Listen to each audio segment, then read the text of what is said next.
মঞ্চে বরিষ্ঠ আমাদের পূজনীয় শ্রীমৎ স্বামী দেবত্বানন্দজি মহারাজকে আমার ভক্তিপূর্ণ প্রণাম জানাই আর সশ্রদ্ধ নমস্কার জানাই শ্রী শ্রী ঠাকুর ও মায়ের এই সন্তান ভক্তমণ্ডলীকে।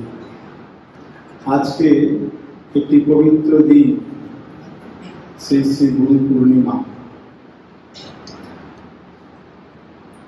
এই গুরু পূর্ণিমার সম্বন্ধে কিছু বলতে গেলে একটি কথা মনে পড়ে যায়। শ্রী শ্রী মা উদ্বোধন বাড়িতে আছেন, দীক্ষা দিচ্ছেন কোন একটা সন্তানকে, ভক্ত সন্তানকে। দীক্ষা দেওয়ার পর মা বললেন, বাবা এই সব বলে দিলুম, এখন ঠাকুরকে প্রণাম করো, তিনি তোমার গুরু, তিনি তোমার ইষ্ট জানবে। ভক্তটি মাকে বললেন, মা তুমি তো আমাকে দীক্ষা দিলে, তুমি তো আমার গুরু, ঠাকুর কেন গুরু হবে? মা আবার বললেন, না বাবা, যা বলছি শোনো, তিনি তোমার গুরু, তিনি তোমার ইষ্ট, তাকে প্রণাম করো আগে। আবার সেই সন্তান মাকে আবার বলল, মা আমি তো ঠাকুরকে দেখিনি, আমি তোমাকে দেখছি, তুমি আমায় কৃপা করলে, আগে তোমায় প্রণাম করি, তারপর ঠাকুরকে প্রণাম করব। আবার মা তখন গম্ভীর হয়ে গেল, এখন তো দেখছি তুমি আমার কথাও শোনো না। তখন সন্তান আবার ঠাকুরকে প্রণাম করেন। এই যে মা বলছেন, তিনি আমাদের গুরু, তিনি আমাদের ইষ্ট। ঠাকুর নিজে যখন বলছেন গুরুকে না সচ্চিদানন্দই, অর্থাৎ যদি কেউ মানুষ রূপে এসেও আমাদেরকে জ্ঞান দান করেন বা জ্ঞান লাভ করি আমরা কারো কাছ থেকে, তবেও বুঝতে হবে তিনি সেই সচ্চিদানন্দই। ঠাকুর বলছেন। তো এখন এক ভক্তের খুব আকাঙ্ক্ষা যে এইটি আমি ঠিক বুঝতে পারছি না, কেউ আমাকে বুঝিয়ে দেয় তো বেশ হয়। যে আমি দীক্ষা নিলাম একজন সংঘগুরুর কাছ থেকে, আর উনি বলছেন যে গুরু হচ্ছেন ঠাকুর, তিনি গুরু, তিনি ইষ্ট, ব্যাপারটা বুঝতে পারছি না, আমাকে ভালো করে বুঝিয়ে দেয় তাহলে ভালো হয়, এমন একটি ভক্তের খুব ইচ্ছা। তো আমাদের এই যে গুরু জয় দেওয়া হয়, আরতির পরে জয় শ্রী গুরু মহারাজ জি কি জয়, সেগুলোকে শ্রী শ্রী ঠাকুরই। তো এখন তার এরকম প্রশ্ন, তো তার নিজের গুরু যে যার কাছ থেকে তিনি দীক্ষা পেয়েছিলেন, তার কাছে গিয়ে সেই প্রশ্ন রাখলেন যে মহারাজ আমি একটা জিনিস কিছুতেই বুঝতে পারছি না, মাও বলেছেন, ঠাকুরও বলছেন, বা আপনারাও বলেন, সব ঠিক আছে, কিন্তু আমার মাথায় ঢুকছে না, আমি বুঝতে পারছি না যে ঠাকুরই গুরু, তাহলে আপনি কে? আমি তো আপনার কাছ থেকে মন্ত্র দীক্ষা পেয়েছি, তাহলে আপনি কে? এই প্রশ্ন করেছেন।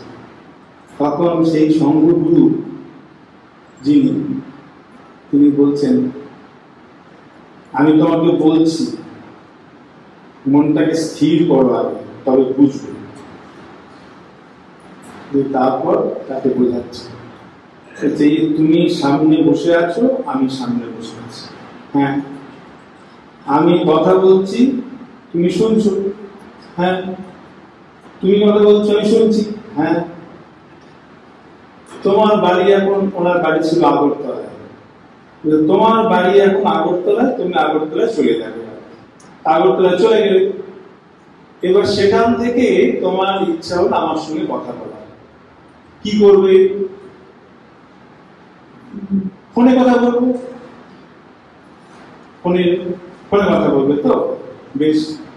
আর তুমি ওখান থেকে লিঙ্ক করলে ফোনে, আমি আমাকে ফোন ধরে দিল, তখন আমি এখানে ফোনে তোমার সঙ্গে কথা বলবো। তুমি ওখানে কার সঙ্গে কথা বলছো? কারণ আপনার সঙ্গে। কেন আমার সঙ্গে? কেন ফোনটার সঙ্গে নয়? কিন্তু ফোনের সঙ্গে কথা বলছো, ফোনটা তোমার সামনে মুখে করে পাশে কানে আছে, ফোনটা আছে তো, ফোনটার সঙ্গে কথা বলছো তো না, আপনার সঙ্গে তো কথা বলছি। এই ঠিক তাই, আমি হলাম ওই ফোনটি। সঙ্গগুরু বলছে আমি হলাম ওই ফোনটি, অর্থাৎ এই ফোনের মাধ্যমটা না হলে আমার কথা তুমি শুনতে পেতে না। যদি তোমার কাছে ফোনটি না থাকতো তাহলে আগরতলায় বসে এই বেলুড়মঠ থেকে আমার কথা শুনতে পেতে না। আর ফোনটির প্রয়োজন। ঠিক তেমনই এই মানুষ গুরুর প্রয়োজন।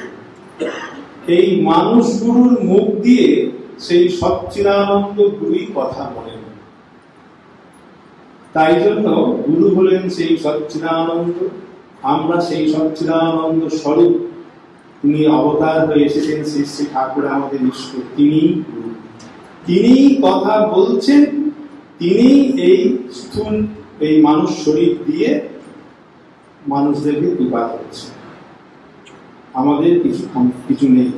ওই ফোনটি যেমন কোনো গুরুত্ব নাই, আসল গুরুত্ব আমার কথা শুনছো তুমি, ওইটা ঠিক জানো তাই। তবে ফোনটি না হলে ওটা শোনা যাবে না, তাই ফোনটাকেও যত্ন সহকারে রাখতে হয়। তাই জন্য এখানে ঠিক তাই, আমরা গুরু যে কাছ থেকে মন্ত্র দীক্ষা পাই, তিনি না হলে তিনি না কৃপা করলে আমাদের হতো না, হবে না। তিনি তো গুরু অবশ্যই, কিন্তু আসলে গুরু সর্বত হচ্ছেন তিনি, শ্রী শ্রী ঠাকুর। তিনি গুরু, তিনি ঈশ্বর। তো এক গুরু, তিনি বলছেন সচ্চিদানন্দই গুরু। স্বামীজি এক জায়গায় বলছেন যে 5000 বছর পর আবার শ্রী শ্রী ঠাকুর এই ধরাধামে এসে সমস্ত সম্প্রদায়গুলোকে এক করলেন। 5000 বছর আগে আরেকবার এমন ঘটনা ঘটেছিল।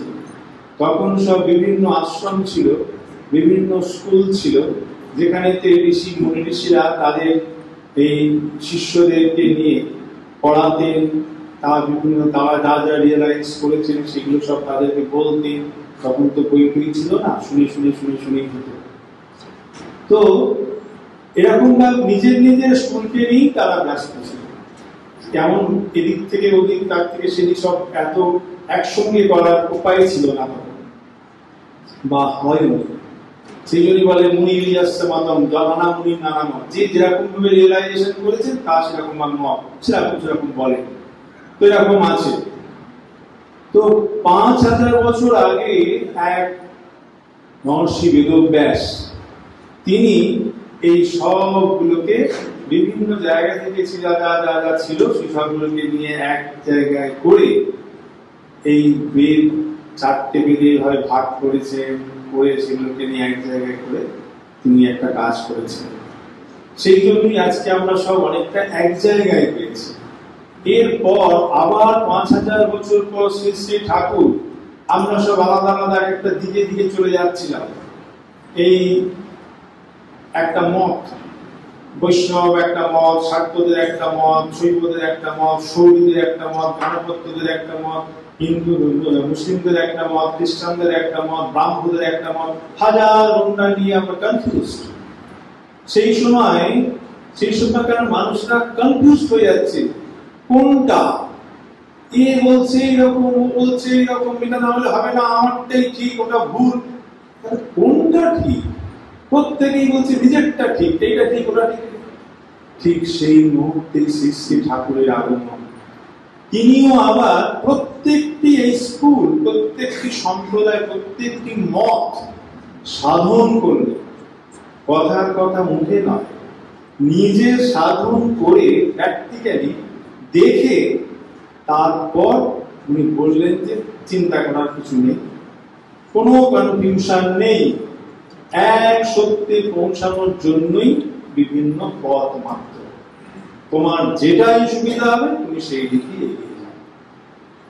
এই 5000 বছর পর আবার শ্রী শ্রী ঠাকুর এসে এই কাজটি করলেন। তো আমরা 5000 বছর আগে সেই মহর্ষি বেদব্যাসের জন্মদিনকে গুরু পূর্ণিমা হিসেবে আমরা পালন করি।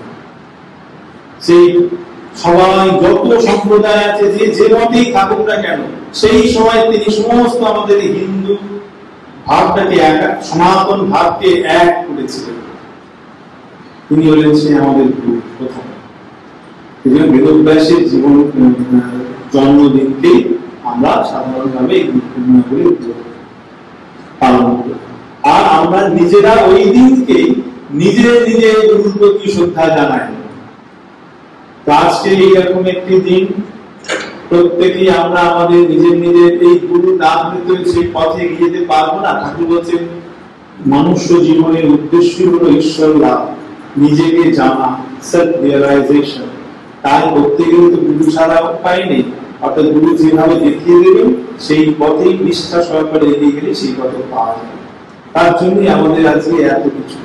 আজকে আপনারা প্রত্যেকে বিভিন্ন জায়গা থেকে এসেছেন, গুরুর প্রতি আপনাদের শ্রদ্ধা এবং ঠাকুরের প্রতি ভালোবাসা এসেছে বলেই তো। তাও একসঙ্গে আমরা বসে সবাই মিলে তার আলোচনা করছি, তার নাম শুনছি, তার কথা শ্রবণ করছি। এতে কত নিজেদের মধ্যে আরো উন্নতি হচ্ছে বা হবে।